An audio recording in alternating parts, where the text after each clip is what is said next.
Assalamualaikum warahmatullahi wabarakatuh. Selamat malam teman-teman. Perkenalkan, nama saya Fatma Nadia Ulfa, biasa dipanggil dengan Nadia. Saya merupakan mahasiswa ilmu keolahragaan dari Universitas Negeri Semarang pada tahun 2019. Nah, di sini saya akan menyampaikan sedikit informasi tentang komunikasi olahraga yang berkaitan tentang hubungan komunikasi antara pelatih dan juga atlet. Nah, sebelum membahas lebih, saya akan menyampaikan apa sih itu komunikasi. Komunikasi adalah berasal dari dua kata dalam bahasa Inggris. Yang pertama ada kata communion. Communion berarti persatuan, hubungan, kesatuan, dan juga gabungan. Kemudian yang kedua ada kata communicate yang berarti menyampaikan informasi, berteman, bertukar pikiran, dan juga bercakap-cakap. Jadi dapat disimpulkan bahwa komunikasi adalah proses penyampaian informasi kepada orang lain. Nah, komunikasi sendiri akan berjalan lebih baik apabila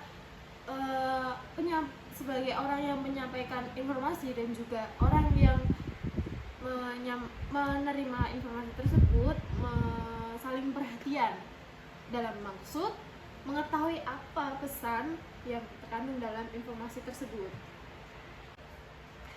Hubungan antara pelatih dan juga atlet itu sangat penting dan harus berjalan dengan baik untuk mencapai suatu hasil yang memuaskan.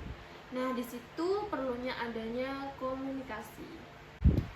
Tanpa kemampuan untuk mengomunikasikan informasi dengan baik, maka atlet tidak akan memahami dan juga tidak akan mengerti tentang apa yang dimaksud dengan pelatih. Pentingnya untuk memiliki komunikasi nonverbal yang baik, nada, kecepatan yang digunakan dalam berbicara, postur, dan gerakan tubuh itu termasuk komunikasi. Dan ini yang paling penting. Arti yang tepat dari kata-kata yang diungkapkan oleh komponen nonverbal, hal ini sangat penting dalam individu kompetisi, di mana pelatih dan atlet harus bekerja sama sebagai tim dan harus saling menghormati satu sama lain. Pelatih akan menjelaskan berkomunikasi dengan atlet tentang bagaimana apa yang harus dilakukan, menyarankan, dan juga membantu dalam hal suatu cabang olahraga tertentu atau suatu cabang olahraga yang dipilih. Sementara atletnya pun harus mengatakan padanya jika ada sesuatu yang tidak dipahami. Apakah ada sesuatu yang tidak bisa dilakukan atau sakit sedikit dan lain sebagainya. Itu harus ada umpan balik antara pelatih dan juga atlet.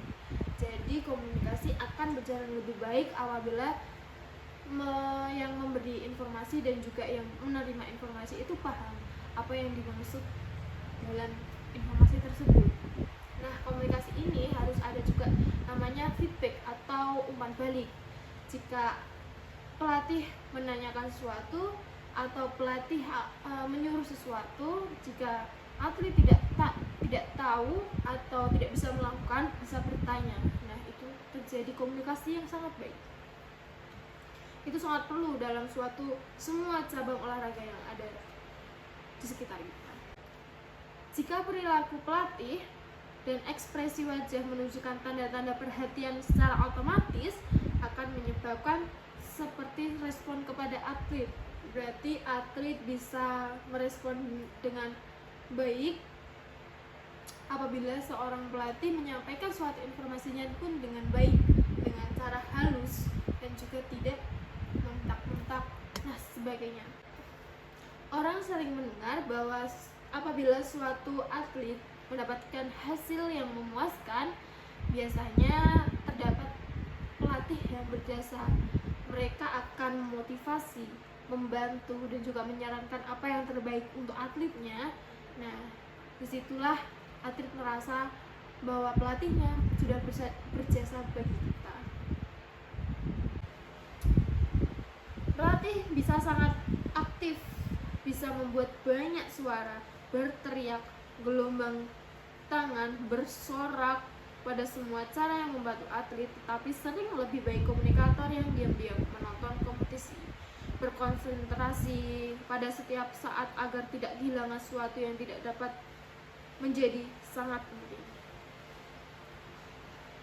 Atlet adalah orang-orang yang sering kita lihat. Atlet adalah orang-orang yang sering melihat ke atas untuk pelatih mereka, dan mereka tidak harus melihat setiap reaksi negatif karena dapat menyebabkan penurunan kepercayaan diri dan dengan demikian untuk hasil yang buruk. Sering selama kompetisi, atlet memblokir semua suara sekitar lainnya dan mendengarkan pelatih yang ada di pinggir gelanggang atau di pinggir area pertandingan. Karena pada saat itu pelatih adalah salah satu orang yang didengar, dan atlet yakini karena pelatih adalah orang yang tahu bagaimana kita bisa berhasil dalam mencapai suatu kompetisi, mencapai hasil dalam kompetisi cabang olahraga tersebut. Keyakinan seperti itu tidak dapat dicapai selama satu malam dan tidak mungkin tanpa komunikasi yang baik.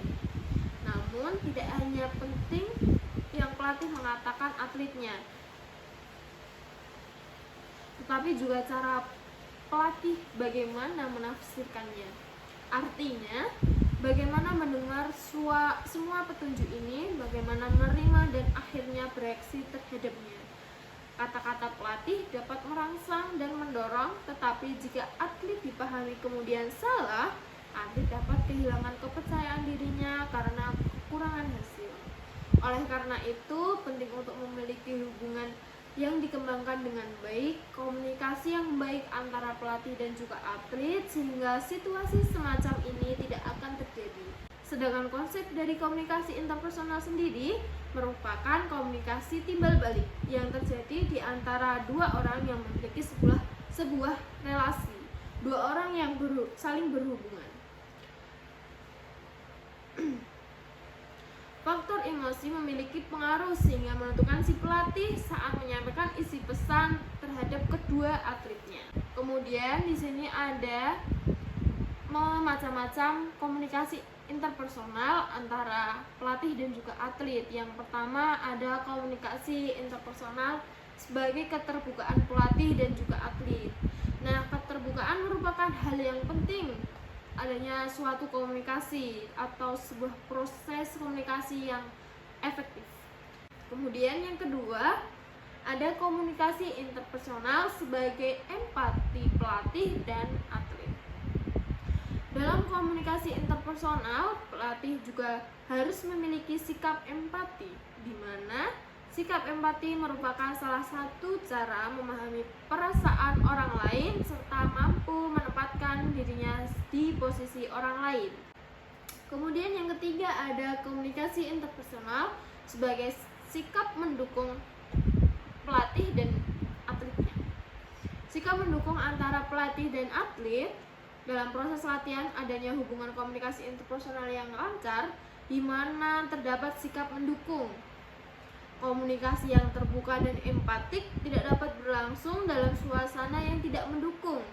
Sikap suportif merupakan sikap yang mengurangi sikap defensif, yang dimana sikap ini muncul apabila individu tidak dapat menerima, tidak jujur, dan tidak empatik. Yang keempat, ada komunikasi interpersonal sebagai sikap positif bagi pelatih dan juga atlet. Sikap positif dapat diwujudkan dengan pelatih yang senantiasa berpikiran positif dengan memberikan arahan kepada anak didiknya. Kemudian yang kelima, ada komunikasi interpersonal sebagai kesetaraan antara pelatih dan juga atlet. Kesetaraan di sini berarti menerima pelatih dengan apa adanya dan sebaliknya. Dalam hal ini, kesetaraan bisa diartikan berupa kesetaraan pemikiran, pandangan, pendapat, ide, bahkan sikap. Sekian informasi yang dapat saya sampaikan. Mohon maaf apabila ada kata-kata yang kurang berkenan. Terima kasih sudah menonton, sudah mendengarkan informasi yang saya berikan. Wassalamualaikum warahmatullahi wabarakatuh.